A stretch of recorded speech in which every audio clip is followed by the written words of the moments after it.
Hello, everyone. Welcome to Wrestling Daily, the first of 2021. A bit of bad news to start the show today. Alex is dealing with a bit of a family loss at the moment. He shared the news on Twitter if you haven't seen. So he won't be on the show today and won't be here tomorrow. So just everyone go and send him some love if you can. But I'll be covering today while he's not here, and I'm joined by SP3. So how you doing, man? How you been holding up with everything going on? Happy 2021 to everyone watching. It's been an interesting start to the year. I want to send my thoughts and condolences to Alex's family, and I'm ready to talk some wrestling. It's been a very eventful first days of 2021, to say the least, in the wrestling world. Yeah, obviously from all of us, thoughts and love to Alex and the family. But it has been an eventful few days in wrestling, and we've got a lot of news to cover today. We'll obviously be talking about Raw. We'll be talking about his return, the man that came back, Goldberg. We'll be talking about some plans that were dropped for Raw. Marty, Scurll. I've got a bit of an echo, so let me just sort that very quickly. No worries. We got Marty, Scurll. We should be better now. Ring of Honor. Hang on. Mickie James is reportedly. Now I can't hear you, so I think I've messed things up. Oh, Let me boy. try this. Getting off to a smashing start to Wrestling Daily in 2021. I've got you. I've got you. So we'll be talking about Raw. We'll be talking about Goldberg comeback. We'll be talking about drop plans for Raw. We'll be talking about Marty, Scurll being done with Ring of Honor. Whether or not Mickie James is still a wrestler after appearing on Raw Legends Night. AEW heading out of Daily's place. And of course, I couldn't do this show and not let SP3 wax lyrical about New Japan and Wrestle Kingdom for a solid 20-30 seconds. That's all I'm going to allow him for the show today. But yeah, we'll obviously break down Wrestle Kingdom for those that haven't checked it out, because and I actually haven't seen one of these matches, but from what I've heard, we could have match of the year could be done. It could all be wrapped up already. Yes. Yeah, so if you guys want to get in your comments, your thoughts, whatever, send us in an ultra chat at WrestleTalk.com/Wrestle2. We want to hear what you guys have got to say. If you want us to talk about a particular topic, let us know and we will do so. I know Alex and I love your fantasy booking situations, or your all hypotheticals, so send those in. So let's start with Raw. Raw Legends Night. What did you think of the show overall, SP3? Because it's some news coming out of the show, but I want your overall thoughts on the first show of 2020. How did you think it was? I thought it was not a Raw average show, but an above average for Raw. And that by above average, I mean anything over a 5 out of 10 for Raw is above average. So I gave it a 5.5 on the Richter scale out of 10. I thought the wrestling was really good on the show. The main event obviously was a great matchup, a lot of fun. Two big boys going out there and performing their butts off between Drew McIntyre and Keith Lee. And it was a noteworthy show. And usually with these theme shows, you don't have too much noteworthy, but the ending was noteworthy for better or worse. So yeah, for those that haven't caught the show, so Keith Lee and Drew McIntyre had a great WWE title match. It was a great TV match.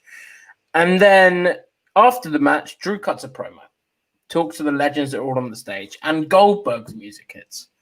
Goldberg comes down, says that Drew McIntyre doesn't respect the legends, and then challenges him to a WWE title match at the Royal Rumble later this month. Divided opinion online. So how do you feel about that? How do you feel about Goldberg, I guess, being the first of Drew's title defenses well, not the first because we had Keith Lee, but the first pay-per-view title defense of 2021?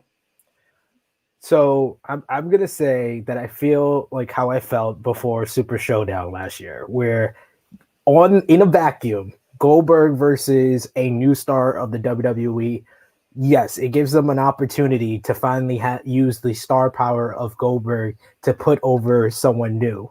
And I think that Drew McIntyre has enough skills to kind of carry a match better than The Fiend had any potential to do with Goldberg last year. So I like that. If Drew McIntyre wins this match, it does elevate him a little when it comes to his star power and how he's positioned in the company. On the other hand, we know the situation with Raw. They just had record low ratings 2 weeks ago, and we know Vince McMahon's number one button on his panic button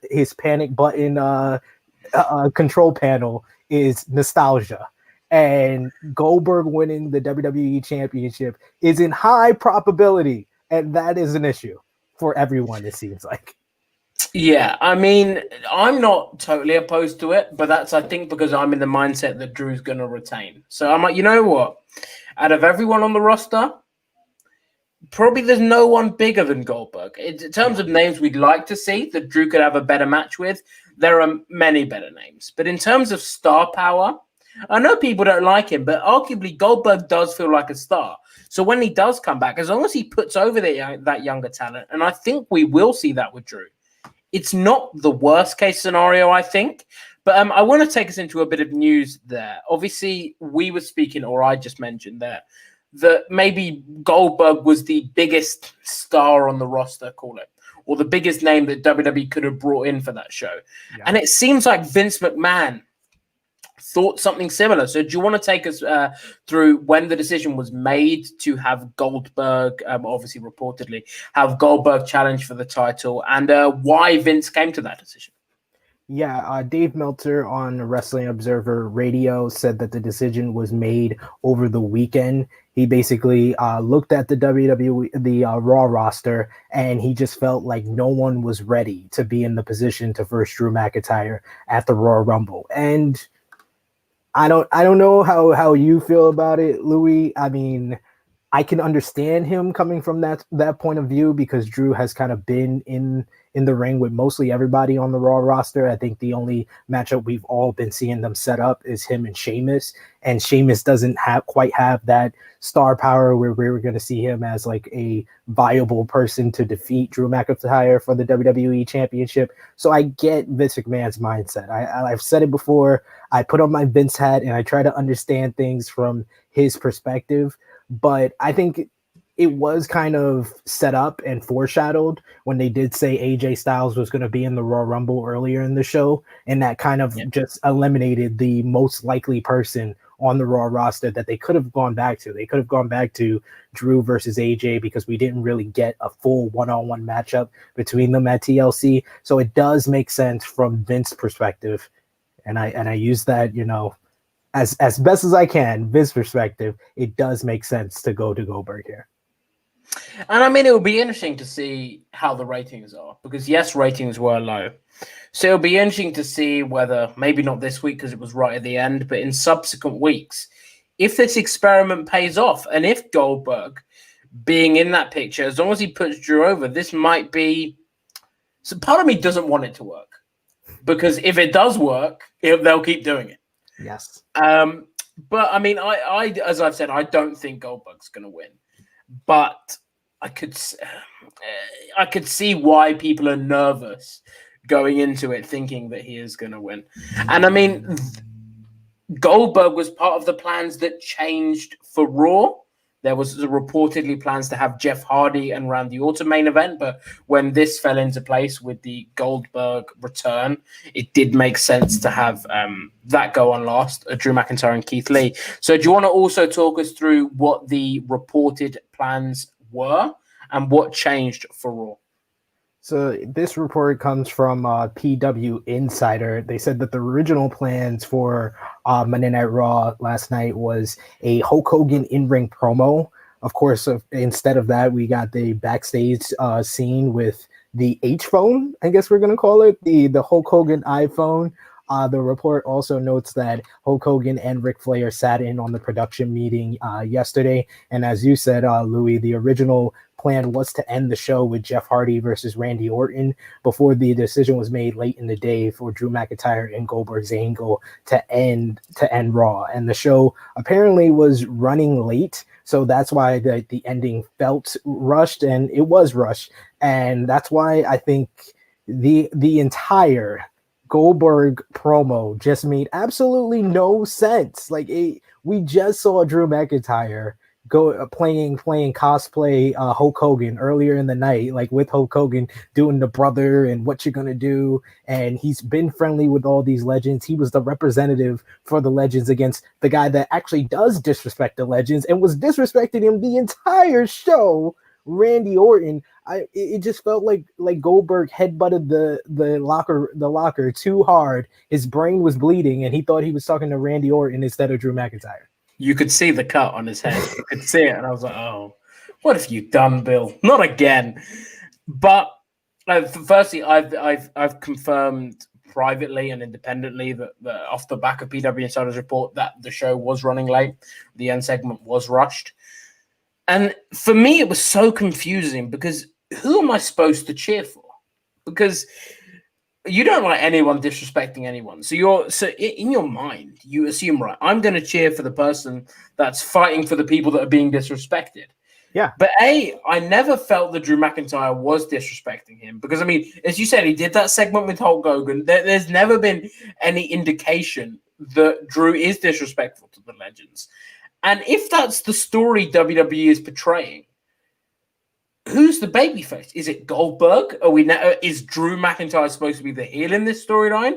And we're supposed to cheer for the valiant Goldberg fighting for the old legends? It didn't make sense. And I think that could have been a victim of the time. Maybe Drew McIntyre was going to go on to explain why he's not disrespectful or defend himself. But we didn't really get that chance because of the time restraints. So yeah, I think that we'll have to see how it goes. I mean, I'm almost happy Alex isn't here, so we'll give him a week to digest this Goldberg news, and then he can come back and respond, because I think we would have seen Angry Al tonight. And I think a lot of people, even during the guys podcast earlier with Luke and Pete, they were all saying in the live chat, they was like, "Oh, I can't wait for Alex's response to Goldberg." So we got to let it simmer in for a little while. Yeah, and I'm sure when he returns, he's gonna blow up and be in anger that not only is Goldberg back, but he's versing someone that probably Alex likes as much or more than Roman Reigns. So, I mean, I don't think you could, as you say, I don't think you could get someone that Alex likes more and Alex doesn't like more and put them in a ring together. If Goldberg wins the Royal Rumble, I don't think we will be able to do a Wrestling Daily for about 3 months. I think Alex will need to take a sabbatical and take his time off.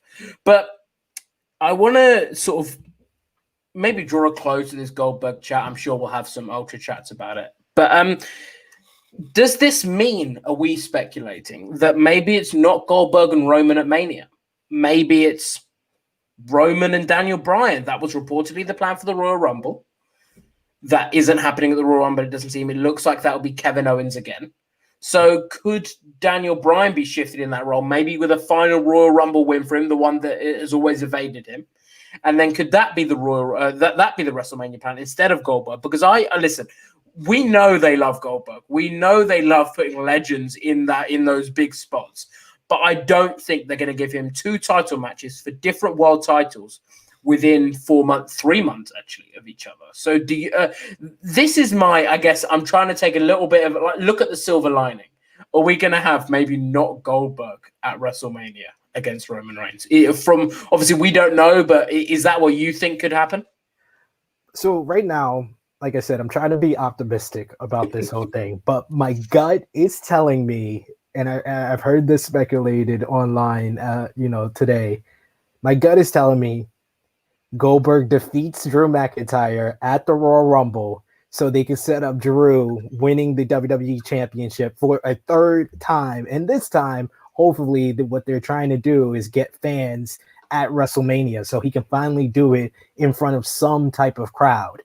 I can see them doing that to just get the Goldberg 2-match contract out of the way, have him beat Drew at the Royal Rumble, take time off, come back at WrestleMania, and we have Drew and Goldberg. And, you can have Drew win the Elimination Chamber to kind of gain that opportunity. Whatever they want to do, they can set up a long-term story between the two that probably would make more sense than his promo last night. But that's what I kind of, my gut feeling is telling me.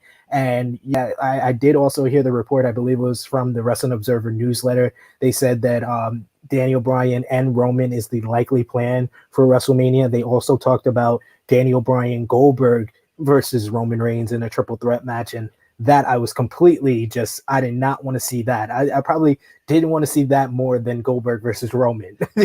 But Daniel Bryan versus Roman kind of fits in with the whole theme of this Roman Reigns storyline. Like, we waited years, like 4 or 5 years for Roman Reigns to turn heel. And we've waited 4 or 5 years, probably 6 years, because 2014 was really the time to do it, for Daniel Bryan to win the Royal Rumble. So it only makes sense for WWE to kind of complete everything that fans have talked about for all this time and have Daniel Bryan win the Royal Rumble and versus Roman Reigns at WrestleMania. I mean, it makes sense, the Drew McIntyre thing that you said. I can see them doing it, have him win, maybe go on and win the Rumble later on in the night if it isn't Daniel Bryan, and then have Drew McIntyre win it back with fans. But I think with the situation as it is with COVID, we don't know if fans are going to be there. That's obviously a hope, but we don't know. So I think it's so silly if that is the plan to then, because you're hedging your bets that you are going to be able to have fans there. So if you're not, and then you just have Drew McIntyre win again in front of the Thunderdome or whatever, however they do the WrestleMania, I think that could be a risk. I mean, but I could see them doing it. So I think you are onto that. But let's get into some Ultra Chats. If you want to get those in, head on over to WrestleTalk.com/Wrestle2. SP3 there, pointing below him. So we'll start off here with Matty. He says, hey, Louis. Hey, SP3. Thoughts of Alex's family, obviously, from all of us here at Wrestling Daily as well. Obviously, if you're just joining the stream, Alex, unfortunately, is dealing with a bit of a family loss. So our thoughts go out to him. So he'll be only here on the Thursday show this week with Stephanie Chase. So Matty says, not sure if I can swear, but I'm going to do it anyway. Goldberg can F off. He didn't say F. I've added the F off. So this is my, not issue with that comment, but thought. If I worked for WWE and my boss said to me, you're going to win the title here, you're going to be paid this amount to win the title, I'm not going to say no. I think the anger is being misdirected at Goldberg when it should be directed at the company. As far as we know, and he might, but as far as we know, Goldberg is not holding Vince McMahon ransom and saying, I'm going to win that title. You're going to put me in that title match. So do you think the anger is potentially misdirected at Goldberg when he's just doing what his boss is telling him to do and getting the most money for it? We can't really blame him, can we? I absolutely agree with you. And this is like a theme that has been going on for, I think, even before Roman Reigns, like John Cena. Like, this guy is out there working the hardest. He's getting the opportunities, but half the crowd is booing him for Vince McMahon's decision. Like, when Vince McMahon comes back, we go, oh, thank you, oh savior of professional wrestling. But we don't boo him for all the stuff that we are angry about for the other 364 days that he's not on television. It doesn't make any sense. I think that it's all misdirected, but I'm hoping that WWE reads the room and realizes that Goldberg, they kind of are able to tap into something here. We don't have a lot of real genuine heels that elect this type of hatred right now. Even Roman Reigns, who's the top heel in WWE, it's really, if you kind of see people online talking about it, people love him and love the character he's playing, and it's not too much of hatred for him, being the head of the table and abusing Jey Uso. It's kind of love for how well he's doing it. Goldberg can elect hatred, and I think that is something that WWE needs to tap into, read the room, and I think him defeating Drew McIntyre will just pump up the heat, and not piped in heat. I think real genuine heat that if fans are at WrestleMania, they will be booing Goldberg against Drew McIntyre. Yeah, I mean, we've actually got another ultra chat here from Carol Wands, who actually has suggested something a little bit different that I'm not a fan. I'm not a fan of. I quite like the idea. I'm just not sure about the way of getting there. So she says, "Hey Louis and SP3, Happy New Year. Happy New Year to you too, Carol." She says, "What is the worst that can happen with Goldberg? He could win against Drew, win the Rumble, and then win against Roman. Goldberg with all the gold. No, it can't happen. Could it? Just kidding. Goldberg is no threat. Hugs to Alex." So I actually thought she said something different here. So no, Goldberg cannot win all the gold. But how would you feel if Drew McIntyre drops the title? Drew McIntyre wins the Rumble and then goes on to face Roman Reigns at WrestleMania in maybe a rematch from Survivor Series. You can play up that Drew's never beaten Roman Reigns. But then I guess you've got the problem of why wouldn't Drew want to regain the title that he lost? If he's got a title shot, he'd go after Goldberg. But no, I hope we don't see Goldberg. If WrestleMania 30, you have my word. SP3, you have my word. If WrestleMania 37 ends, the closing image being Goldberg with the WWE and the Universal Championships above his head, probably blood from his head where his head butted a locker. Well, I don't know what I'll do. I'll shave my head on Wrestling Daily if that's how WrestleMania 37 ends. And you know what? I'm a bit worried because I think it could happen. And you mentioned your heat thing earlier. Something I wanna potentially bring up. WWE could have an opportunity here to do the crowd reaction they want. They could portray Goldberg as the babyface in all this because they're piping in the crowd noise. There aren't fans there to react. So maybe this is why they've done this match at this stage, because you're not going to have fans booing Goldberg as he comes down to Nope. last night. You're going to have fans probably cheering him the piped in noise on Monday. And someone watching will be like, "Oh, this guy's the babyface."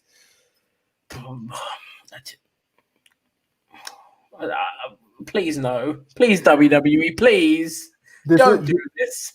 This is why I loved Mustafa Ali's promo on Raw Talk. That was just a spicy, hot take type of promo, because you gotta love Charlie Caruso and R-Truth trying to play the WWE apologist, like, "Oh, the fans were cheering for Goldberg," and he just says, "Oh yeah, they really piped it in." Like, I was just like, yes, exactly. Don't insult our intelligence. Like, tell it like it is. This is WWE, what they want the reaction to be, and this is not the genuine reaction of the WWE fans. Yeah, actually, while we're speaking about that, do you want to talk about the Mustafa Ali promo, or Mustafa Ali, as I love how he's changed that around, said it's based on him wanting the ring announcers to say it differently. But do you want to take us through what he had to say on Raw Talk? Yeah, he was basically expressing a lot of anger on Raw Talk for the fact that Retribution weren't on the show. He kind of name dropped Drew McIntyre, Lindsay Dorado, people of that ilk, kind of not having the opportunities because we have to hear, "Well, you know something, brother," for the 7th millionth time. And he kind of just expressed his frustration with the whole entire Legends Night and how he wants to, these guys have paved the road for him, so let him walk on the road. I think it was one of his best promos that he's cut, and he's cut a lot of good ones since turning heel, but this, you can kind of you kind of felt the passion and the realness in his promo and the words he was speaking. And apparently I think you could probably tell me who the report is from. I heard Hulk Hogan saying that he felt like the young guys backstage didn't greet him that well when he came on Raw this week. He just felt like the guys were coming on thinking that he's kind of stealing their spot or stealing the main event spot, when he's like saying, "Oh, I'm not here for that. I'm here, just for Legends Night." But I kind of get that resentment, and I think it was funny. I think Big Swole responded to the whole quote and said, "It's not because of that, Terry." So that was great. Yeah. So Goldberg said that to ESPN, that some of the guys and girls are a bit cold to him when he comes back for his appearances. But yeah, I like that Mustafa Ali promo. I'm sure It was under the guise of retribution as far as WWE concerned, but probably for him, a little bit of realism because he's not on the show and the legends are getting his. When WWE has a problem, they go to the legends. They don't go to guys. They don't say to Ali and Ricochet, there you go, main event, 30 minutes, try and bring fans in with wrestling. They go, all right, Goldberg, go out there and cut a promo after headbutting a brick wall or whatever he does. So I understand. It was a great promo. So go out your way to check it out if you can. Before we wrap up with the Raw, I was about to say Raw talk, which is quite ironic. Someone that was backstage during the show was Mickie James. She had a Raw Women's title match just a couple of months ago, was part of the Raw roster. And she was backstage as a legend. No one really brought up that she was an active wrestler. There was no teases of her getting in the ring again or nothing really like that. She was just there like Tatanka in his gear and IRS and whoever else was there. So some speculated that, is Mickie James done? Have we seen the last of Mickie James? But a new report from Gary Cassidy over at Inside the Rope seems to suggest that that isn't the case. And Mickie James is treated like a legend, but is still an active member of the roster. So, I mean, I was about to say, do you want to run us through that report? But I think I've run it through as much as there is. But I'm sure, as someone who likes good wrestling, as you do, you've got to be happy to hear that Mickie James isn't done. Because for me, I think she could still be a valuable member of the roster. If she challenged Asuka at Royal Rumble, I wouldn't be like, I'm not really into seeing that. I'd be quite happy to see it if she moved over to SmackDown and had something with Sasha Banks. I'd also be happy to see that. So I take it you're also pretty happy to hear that Mickie James isn't done and we haven't seen the last of her in the ring. Yeah, I mean, Mickie James is probably one of my all-time favorites when it comes to the ruthless aggression type of female wrestlers at that time. Her and Beth Phoenix kind of held it together and kind of had a good work rate like that followed up from the whole Trish and Lita era of the WWE. And I think that since her return, they haven't really capitalized on the talent that she has. They've kind of gave us little blurbs, like the whole feud between her and Becky Lynch when she first came back, her Raw Women's title match against Asuka a couple of months ago. So I'm very happy that she's not an official legend, that she's still an active superstar. And she looks great. She looks in tremendous shape. And she looks like she could still go in the ring. And I think there's a lot of opportunities because when she first came back a couple of months ago, it looked like they were going to once again, go in that direction, kind of use her as the established female wrestler on the Raw side that can have feuds outside of the title picture against people. I think she was in position to feud with like Natalya and Lana at the time. And there is, so many young females, especially on the Raw side with Peyton Royce, Lacey Evans, Nikki Cross, that she can have good matches with, or at least have good stories with. And I just think that they need to capitalize on that talent a lot more. So I'm very thankful that she's still active. Yeah, I mean, she's great, and I think she'd be a welcomed addition to any roster, and hopefully we see her back before too long. From sort of one end of the career scale to another, I guess, we've got Dom Mysterio, who had his debut match at SummerSlam. I think impressed everyone with like, oh, okay, this guy's good. I mean, I know he's in the ring with Seth Rollins, which I think I could have a good match with Seth Rollins. I think he's that good. Could I? Maybe not. I don't know. So we've obviously got Dom Mysterio and new reports coming out suggesting that he is going to Orlando to train. So do you want to run us through that report? Yes, he was. Rey Mysterio was actually speaking on Conan's Keeping It 100 podcast and talking about the development of Dominic Mysterio. And his quote on the podcast was, "Dominic is looking forward to making a move to Tampa or Orlando and start anew over there. He wants to take advantage of the ring opportunity and go to developmental center. Overall, Tyson Kidd has a ring over there. He would benefit so much from being out there where everyone is at." And he's definitely right. And, he kind of noted about his whole learning process. I know a lot of people were questioning why the Mysterio Mysterios were off TV, so this might be giving us a little bit of an answer here to kind of further with Dominic's development. Dominic added on the podcast as well, it would benefit me to be in Florida in general because I have the WWE Performance Center in Orlando, and I can pick so many people's brain there. There's Tyson Kidd in Tampa. I have so many options there to pick and choose from to be able to learn and be able to grow myself as a wrestler. And I think we all can kind of see, even outside of the Seth Rollins match at SummerSlam, that there's a lot of untapped potential there for Dominic. And he's a rare guy that's in his 20s that has that potential that they can develop over a longer period of time and become a potential young star for them. And, WWE seemingly is begging for some young talent to kind of step up. And I think that this is the right move to kind of take the next step further in his development for Dominic. And listen, I think, as you said, he impressed a lot of people with his performances in 2020, sorry. And I think we'll be hoping to see that in 2021. And something interesting that WWE posted on the website, they did a list in a video form of 5 wrestlers that could be champion next year, this year. And one was Dominic Mysterio. And this obviously isn't a report or saying that he's going to win titles, but it does show that the company obviously sees something in him. Also mentioned on that list was Riddle, who is a regular fixture on Raw. We got Kyle O'Reilly, who's challenging for a title later on this year. We've also who else have we got on that list? Bianca Belair was on that list as well. And we've also got who was the Peyton Royce. So names that you're often hearing WWE high on. And it's nice to see that the infamous WWE is high on. The kiss of death. Exactly. But it is nice to see that they've obviously got high hopes for Dom. I'd like a tag title run, something like that, where you can protect Dominic in his role, not have him overexposed. And I mean, who doesn't want to see Dom and Ray team up together? It is just quite a nice story to do. So I hope that the training goes well for him. I hope he isn't nullified, I guess, and made boring, because that he felt like raw. He felt like he was a bit rough around the edges, which was nice.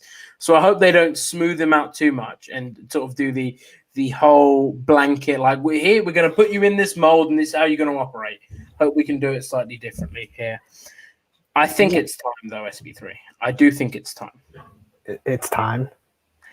It's time to talk about New Japan. It's time to talk about Wrestle Kingdom. So we're going to play this slightly differently because I haven't been able to watch either show. Frankly, I've been too busy over the past 2 days to watch it, and I will. But why don't you run down for me and for anyone listening that hasn't watched the show, what sort of happened? What were the biggest talking points? Maybe a match or two that if people haven't seen and don't have the time to watch the full 2 nights, they should go and check out. So go and take us to be our New Japan. We don't want Tempest on the show. Be our New Japan guy. Take us through it all.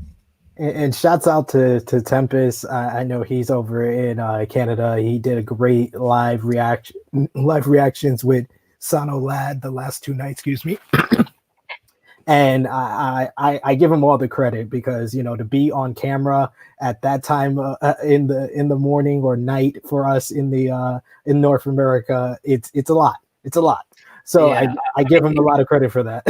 Yeah, if you haven't checked it out, hats off to Tempest. I'm not actually going to take my hat. The reason I'm wearing this because my hair is awful. I've got proper lockdown hair. But yeah, hats off to Tempest and Sono Lad for doing their live reactions over on Wrestle 2. If you want to have a look at their opinions, go and check that out. They did 2 great nights of coverage for a show that for you guys in the States isn't easy to watch at that time in the morning. I think you woke up at 2 a.m. or 1 a.m. I don't think you went to bed. I think I actually did because I try to go to bed when my kids go to bed. I still have my 9-month-old twins, and they do work out for me because my daughter woke me up at around like 1:30 for the first night, and then my son woke me up this morning around like 3:15. So I was like a couple of minutes late for this one today, but 2 fabulous shows, like just from the aesthetics. The stage was phenomenal. They had the long ramp. I just think that it's been a while since we saw a big stadium show like that with fans in attendance. So I'm very thankful, first of all, that the state of emergency in Tokyo did not come into effect and affect New Japan in that way to kind of restrict fans even further. There was the restrictions as far as them not being able to yell and boo and cheer. And I will say that did have an effect on the show. I know a lot of people have said on social media they didn't quite have the same feeling watching this year's Wrestle Kingdom as in years past, but I just thought it was two great shows. And unlike last year where I felt day one was a lot stronger than day two, I would say right off the bat, day two was probably better than day one in my opinion. So, yesterday for January 4th, the main event is a must-watch. Kota Ibushi defeating Tetsuya Naito for the IWGP Heavyweight and Intercontinental Championships. It wasn't exactly what we thought it was going to be, with these two guys killing each other with neck bumps and dropping each other on the neck, even though there was a vicious German suplex on the ramp where Ibushi landed on his neck that you just have to see to believe. And they went over 30 minutes, but they told more of a story. And I thought that was the right way to go, where they picked and choose their spots where they were going to land on their neck, but it was more about the story of those two guys and those two characters, and it really paid off to have a tremendous match in the main event.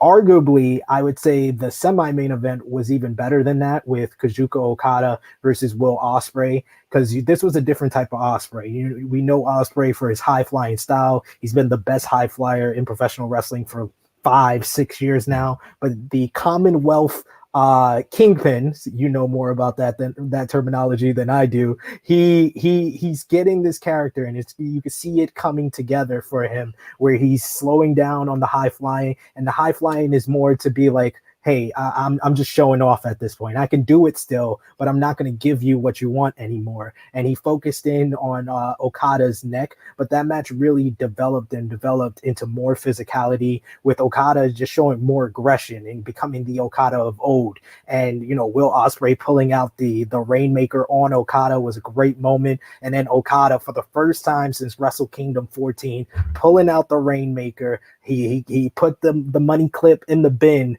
We saw it a couple of times, but he finally won with the Rainmaker. So yeah, that was a great moment and a fantastic match. So those two matches are definitely must see. You also had the GOD, Guerrillas of Destiny, becoming 7-time record-breaking IWGP Heavyweight Tag Team Champions. You had the New Japan Rambo with Toru Yano not even making it into the ring, yet becoming in the final four. So I think we did a live stream over on the True Hill Heat YouTube channel, and my good brother Jay News put it best. The KOPW 2020 or 2021 trophy is New Japan's answer to the 24/7 title, except that I think that Toru Yano is still has ways to be creative and funny, like R-Truth was in like 2019, if you understand.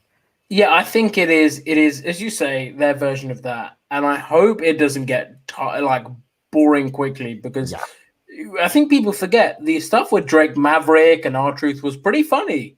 It was. When they first started it, and Mike Bennett, Mike Kanellis at the time, that was fun. And I hope it doesn't get tired quickly. But I mean, Toru Yano is brilliant. So I don't think it will. Yeah, and I think that the added stipulation with the fans picking stipulations for the matches, I think that does add to it, where the fans have like their hand in how it's going to be funny and how Toru Yano's going to use the different stipulations to make it creative. Day two, like I said, it was possibly better than day one, and a lot of that was down to the third match on the show was Shingo Takagi going one-on-one with Jeff Cobb. If you want to see a slugfest, and the best comparison I could put for people who just watch WWE, the Keith Lee Drew McIntyre match, like we said, was a great wrestling match. It was a heavyweight slugfest in itself. If you extend that and added 10 more minutes to that, that was Shingo Takagi versus Jeff Cobb, and a lot more hard-hitting action. And this was possibly Jeff Cobb's best New Japan match ever. And these two guys just went out there. They not only had a heavyweight slugfest, but they showed their athleticism with Jeff Cobb pulling out a moonsault, fall away slam, just ridiculous stuff. And Shingo successfully defending in the end. And then the final two matches were just absolutely fabulous. Just you had Hiromu Takahashi versus Taiji Ishimori for the IWGP Junior Heavyweight Championship. These guys just had breakneck pace. It was just an insane pace of what they were going for over 25 minutes. And the work on the shoulder of Hiromu by Taiji Ishimori, it was a very strong psychology there, but these guys were just ridiculously fast, and you had to, keeping notes, and I do the results, like I told you before we went on for Sportskeeda Wrestling. It was difficult. It was difficult to keep track of all the moves and everything that was going on in this match. I think that was the number one match, though, over the two nights that was hurt most by the restrictions of the crowd, not being able to cheer, not even being able to boo, because I think if they had like a hot crowd, that would have been a 5-star classic. But what was a absolute bona fide 5-star classic was the main event.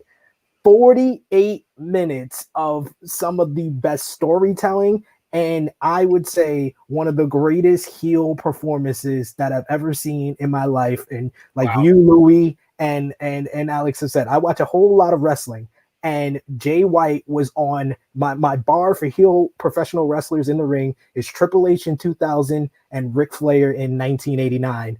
And Jay White met both of those guys of just knowing how to play the crowd off, knowing how to make the right moves. He's not the best in-ring performer, and Kota Ibushi is, so he had a great partner to be in there with, but Jay White just exceeded any and all expectations that he can have for himself. I know our Wrestling Daily sister, Steph's Chase, was disappointed with the outcome, but I think no one can be disappointed with Jay White's performance, because this was the match of his career. Kota Ibushi kept pace for pace with him. He just is an insane professional wrestler, and just the bumps that he takes, his selling is impeccable. This was a masterpiece in every single way. Like I said, a 5-star classic. Immediately after the match ended, when Kota Ibushi hit the third Kamigoye to get the win and successfully defend the heavyweight and intercontinental championships, I told one of my friends, Dave Meltzer just broke his scale again, because this is going to get above 5 stars from him. I don't do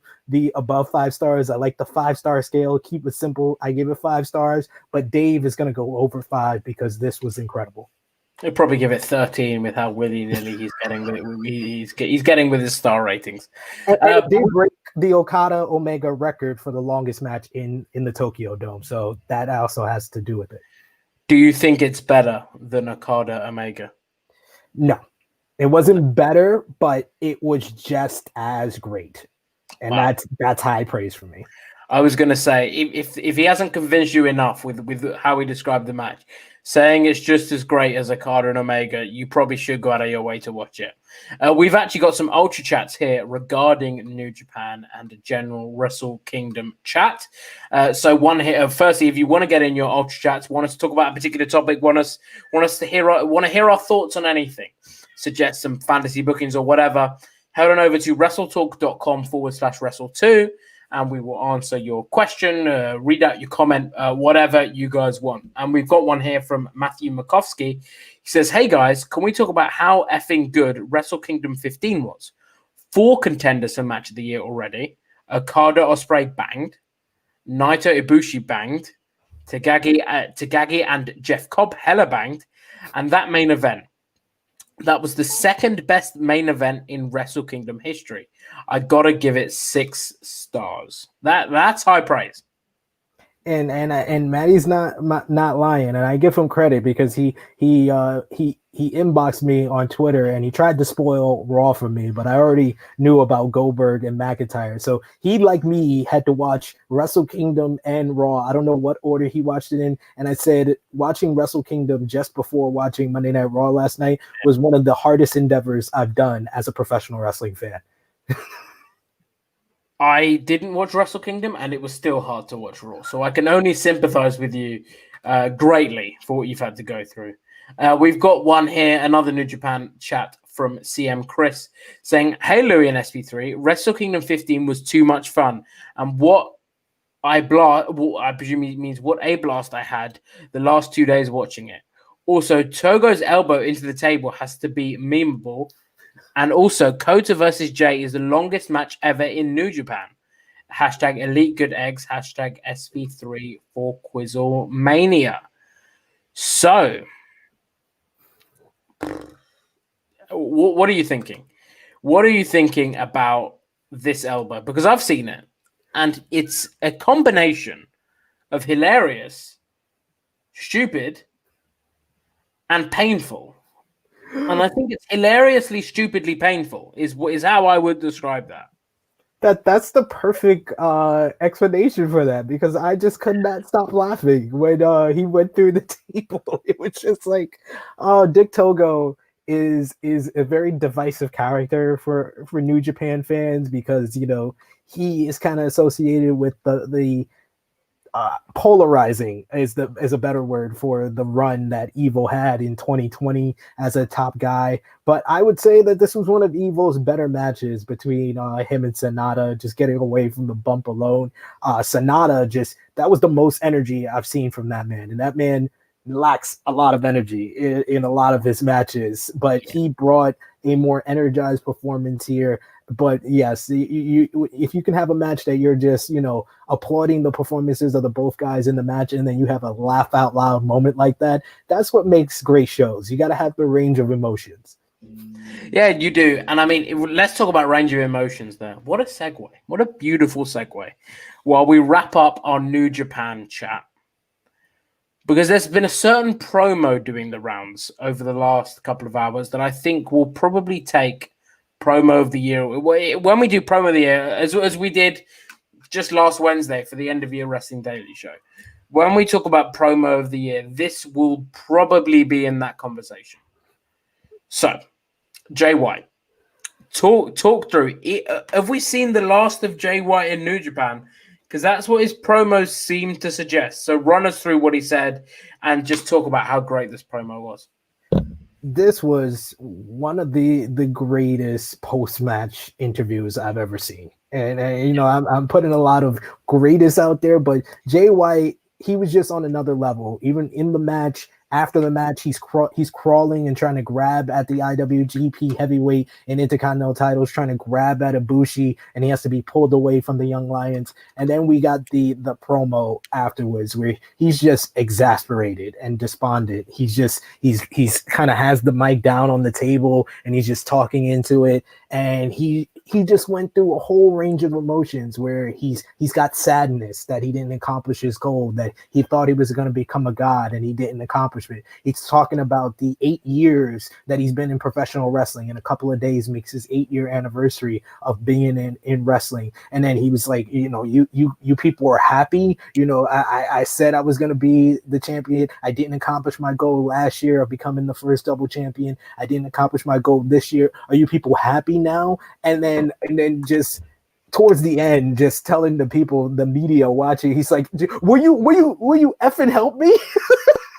Will you effing help me? He looks like he's gonna cry. He starts laughing at one point. He just put on. He took us through the emotions. He took us on a ride. That was a Shakespearean type of performance of like just showing us the different type of emotions that you have after losing the biggest match of your career. And the one quote that everybody's going to be talking about, that he says that after tomorrow's New Year's Dash, that that's it for him, that he's basically speculating that he's going to quit New Japan and quit professional wrestling. However you want to respond to the promo, he kind of left it open-ended, but it's a great, it makes New Year's Dash that much more must-see, where New Year's Dash is kind of New Japan's Raw after WrestleMania, and it kind of sets up what's going to happen for 2021, for the year that's to come.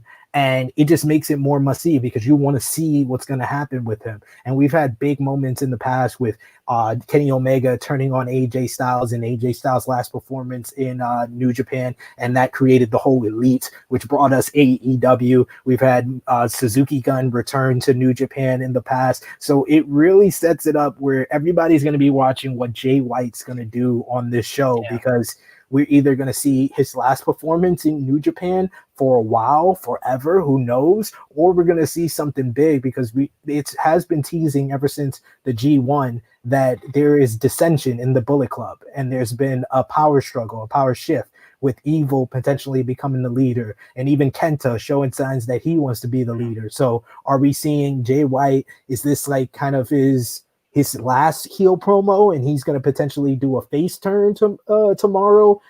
Are the Bullet Club's going to kick him out because he failed at winning his goal? It just leaves so many questions open, and I just love promos like that just make you ask. Okay, so what are we thinking? Jay White, I know you said there are many doors open, but what do you think he's gonna? What do you think the future holds for him? What do you think was the meaning behind the promo? I think it's the latter, to be honest with you, because this was something I talked about when you're talking about the G1 Climax 30. He had such a great performance, and I think that he has improved so much over the past year. And, with Will Ospreay turning heel, they really only go with really like one main heel gaijin in New Japan usually. And they need a babyface gaijin, and that was Will Ospreay for a while. So now with Ospreay being the leader of his own stable, I can legitimately see Jay White becoming the babyface gaijin, and I can see the fans being behind him because he's really developed a connection, whether it's hate, whether it's love for what he does in the ring, whether it's love for his character work. There is a connection between him and the New Japan audience where I can see him making the babyface turn. I mean, it'll be interesting because you mentioned there his stuff, obviously from your point of view that he did was some of the best heel work you've seen. So to transition that into a babyface will be interesting. But I mean, from what you said, obviously there, it does make New Year's Dash just a more must-see show, because who knows what's going to happen on the show. I want to just take us into a little bit more news here before we wrap up. Thank you, obviously, everyone, for your comments, and bearing with us through this rough period of obviously a bit of change with obviously Alex not being on the show for the next couple of days, and our thoughts obviously go out to him.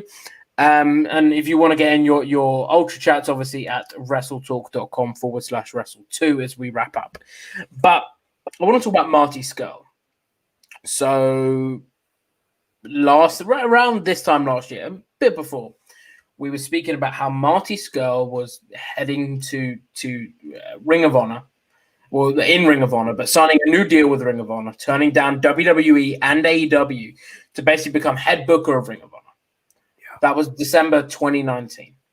Yeah. Fast forward to March, obviously the pandemic hits, and unlike WWE, unlike AEW, those two were the only ones that really stuck around for the whole pandemic. Ring of Honor shut its doors. Didn't put on any shows, and they didn't come back for a while. Yeah. In that gap, Marty Scurll was obviously implicated in some things in the Speaking Out movement. Due to legality, obviously, and legal reasons, we won't go into them here, but they are available if people want to do their own research. Marty Scurll obviously was caught up in those and hasn't been seen since. Ring of Honor has been doing an investigation. He hasn't been at shows. Delirious has reportedly taken over his management position, his booking position. So it's not like he's not been on screen and been doing stuff behind the scenes. He reportedly hasn't had anything to do with the company. There were some rumors that he'd be at Final Battle. He wasn't there. And Ring of Honor announces yesterday that it is that they have cut ties with Marty Scurll mutually. He's now done with the company. It was a shock, but also not a shock, because you're like, when he's not there for so long and they don't make an action for so long, you think, are they just letting it out just to bring him back, testing the waters? Is he doing things behind the scenes?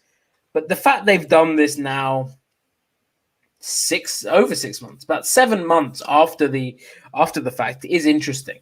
Sort of give us your thoughts on it and potentially what you think the future holds for Marty Scurll. Because I know there was a bit of so on Wrestling Observer Radio, Dave Meltzer said today, listen, WWE were interested in Marty Scurll, and I think some people, myself included, took that to mean they are still interested. I think it was a classic thing of where people read and listen to Wrestling Observer Radio, and Dave Meltzer maybe doesn't say things in a close way, or maybe it's on us and we just take things out of context.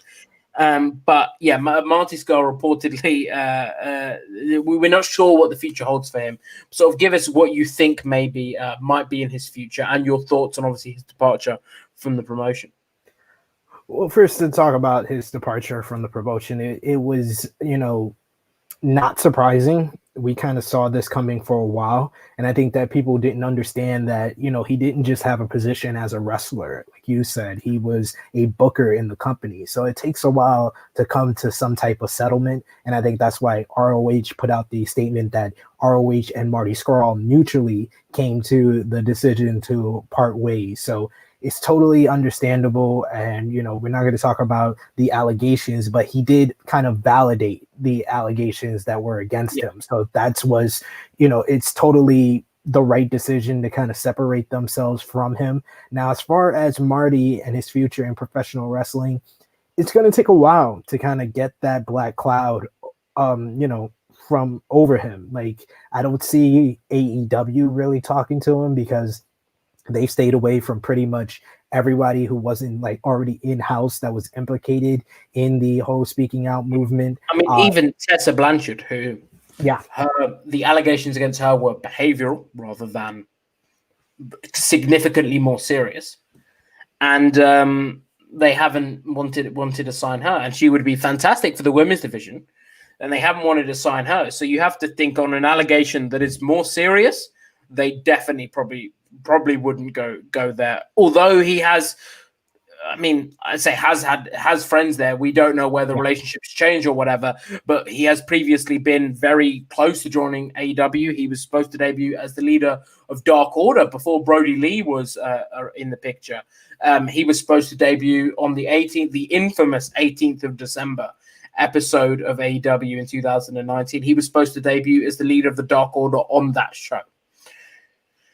So AEW looks out the picture. I mean, WWE, who knows? But God, what do you think the future holds for him? I think that WWE is the most likely option because, as we've seen in the past with them, the behavioral issues and allegations are not something that's going to keep them away from someone who is rightfully talented. No matter how you feel about the person and what he did, Marty Scurll is definitely talented in ring as a character, and he has a certain type of presence. And what they've been doing, they haven't been hoarding talent like they have in the past. I know that was a report from Fightful Select, but I can totally see them bringing him in and putting him on an NXT UK, where he would be kind of a big star. He would kind of be a big fish in a small pond, and someone that they could position against someone like Walter kind of immediately because of his star power and where he's been in the past. So I think that WWE kind of, through the all allegations against him, they've kind of gotten in the lead ahead of AEW, where you can more likely see him going there than anywhere else in the professional wrestling world. The thing is, and obviously the allegations were made against Velveteen Dream, for example, Matt Riddle. Those were in-house already, I guess. This is someone that they'd be bringing in, and I think they get significantly more heat for that than not firing someone, if that makes sense. So I really don't know what the future holds for Marty Scurll. But I mean, obviously at Wrestling Daily, we will keep you posted on any updates or anything of that nature.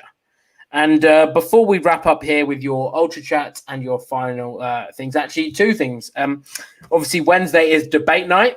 And just because Alex isn't here and isn't going to be here tomorrow doesn't mean we won't be debating, because we will. And I'm tempted to do what Alex has not been able to do and defeat SP3 in a debate. So, guys in the comments, get in your suggestions for things to debate, and we will debate those topics. Obviously, if we feel passionate about a certain side, so get your suggestions in, and we'll maybe pick one or two that SP3 and I can choose from today. So before we set the bar kind of high on the year-end show, because I got a lot of heat from you and Alex for picking Thunder Rosa as the women's wrestler of the year, but I stand by my words on that I show. like it. And you know what? You convinced me, but I couldn't admit it in front of Alex. You were close to convincing me. I was getting there, but I saw how he got really like. I was like, listen, I can't leave him on his own. I've got to back him. But before we head on over to your Ultra Chat and decide what we're going to debate, I've seen someone say chicken wings or nuggets or chicken wings. Make them wrestling related, preferably, if your debate topics can be. But AEW leaving Daly's Place next month. It's been reported that they are going to be heading out of the venue in Jacksonville and to Miami for all their tapings in February, and that is going to be that'll be the home for Revolution as well, and then back to Jacksonville for Daly's Place in March. Do you want to talk us through why that was reportedly the decision was made, some of the reasons, some of the maybe issues that wrestlers had with Daly's Place during the past few months? So this was a report from bodyslam.net. They said that the site reporting that all episodes of AEW Dynamite and AEW Dark next month will not be at Daly's Place. The quote from them said, after speaking to my sources within AEW, it sounds as though the company will be calling Miami home for the month of February. AEW will record several weeks of Dynamite and Dark and their upcoming Revolution pay-per-view. They also noted that AEW is reportedly planning on returning to Jacksonville for all tapings in March. And the quote also said, additionally, I was told that there has been some complaints about wrestling in the sub-freezing weather in the outdoor venue of Daly's Place, which likely played into the company's decision to move production to a warmer location, which makes total sense. We're in the winter time. No matter where you are in the world, you are in winter, so it makes sense that the outdoor venue was hard on them. We all heard about the reports prior to winter is coming about people kind of being skeptical and being scared about how the weather was going to be on that night. So it's understandable that they want to move to that warmer location now. Yeah, it does make a lot of sense, and it'll be, I think, a nice change of scenery will make the shows exciting. Just to see how things are different.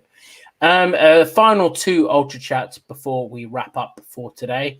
Obviously, thank you everyone very much for your Ultra Chats, your comments, and your just general love and support, obviously for Alex and for us who've had to help fill in for him today. So obviously, thank you to SP3 for those who don't know, I messaged him about 5 p.m. UK time, maybe even 5:30. So it's very short notice for him.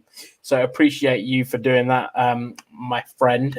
We go here to Bo Hill, who said, if you can go back and watch one match live, which match would you choose?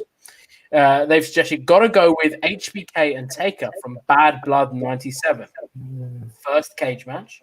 HBK and Undertaker in their primes and the best debut in history. So I'll go to you first. What are you thinking? What match would you want to go and have a look at? Now, if I'm just talking about WWE here, I would say Austin versus Bret Hart from WrestleMania 13 because of how impactful that match was, how it kind of showed what was going to be with the Attitude Era. I mean, the whole rest of the show, not so much, but that match just alone, if we're just talking about one match, I would definitely want to see. All, in my opinion, all time across any promotion, Okada Omega from the first time from Wrestle Kingdom 11, and just seeing something that extraordinary in front of the Tokyo Dome, being in that atmosphere, I think would be great to be there live. I mean, two very good suggestions. I would probably go for FTR and the Young Bucks from Full Gear. I think I'd say I'd like that to have been in front of a whole crowd. Yeah, that would and being part of that would have been great. WWE match. I think CM Punk and John Cena from Money in the Bank 2011. That's a good one. At the time, I was 10. So I knew, but I didn't really know. And retrospectively, it still blows my mind. So I'd like to go back, but knowing what I know now and being part of that crowd, I think would be great. Also, Triple H and The Undertaker. The thing is, Triple H and The Undertaker and WrestleMania 28.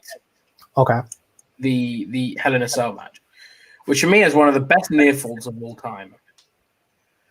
But watching a cage match live like that's kind of difficult. I've never been to one. I've never seen one, but I can't imagine that's a great viewing experience, like having to look through the mesh and everything. So I don't know whether I want to be there live for that. But I mean, if it's watching from home, I'd love to go back and see that. And the pop of the crowd for that near fall and HBK selling it, crying in the corner. I mean, it was just perfect.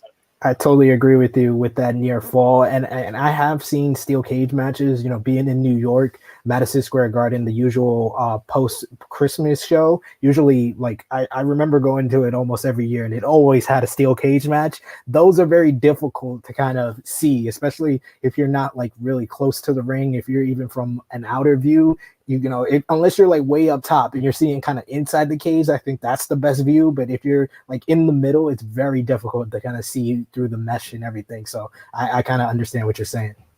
And I mean, even with the Hell in a Cell match, you've got the roof, so it doesn't really help. But yeah, I think some very good suggestions from both of us. And then final ultra chat here from Caleb Maldonado. He says, Bull Nugget 2021. Is it just the head or the entire face? I vote entire face. I'm sure you do. Anyways, Happy New Year to the Wrestling Daily family. Also, in the immortal words of Ollie Davis, CM Punk wrestling return confirmed. Have we missed some breaking news that CM Punk's coming back? Or is this is Caleb just suggesting that he might? Or are we maybe thinking that is it just speculation? Who knows? I've had a quick look on Twitter and no one's losing their minds. So I don't think CM Punk is coming back. No one in the comments has suggested that he is. So we haven't missed any major news. But yeah, thank you obviously for your well wishes. It would just be the head if Goldberg wins the WWE title. If he basically ends WrestleMania as Universal and WWE champion, I will shave my head. If he holds both titles up at the end of the night, that's my promise to you guys. Proclamation. That should be in like the description. Like Louis makes a proclamation for if Goldberg is the undisputed champion of the WWE. I love it. Sounds good. It will not be the eyebrows. The eyebrows will remain.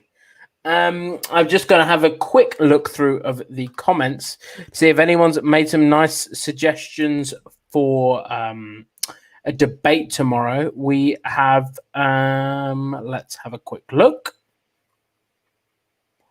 Debate, chicken nuggets or chicken wings. Obviously, we said just wrestling. Debate, should New Japan merge the IC and heavyweight titles? I'm going to say no to that because I don't have a clue. And I know Kota Ibushi did suggest that they unify the titles, so I understand that question. Listen, I like it and I think it's interesting, but I need to pick one that I think I can win at, and this is not it because your New Japan knowledge far surpasses mine. You'll be able to pluck names out that I haven't even heard of, probably. Overall, Hulk Hogan has done more harm than good for the wrestling industry. That would be a good thing to debate. Should CM Punk go to AEW or stay retired? That's also very interesting.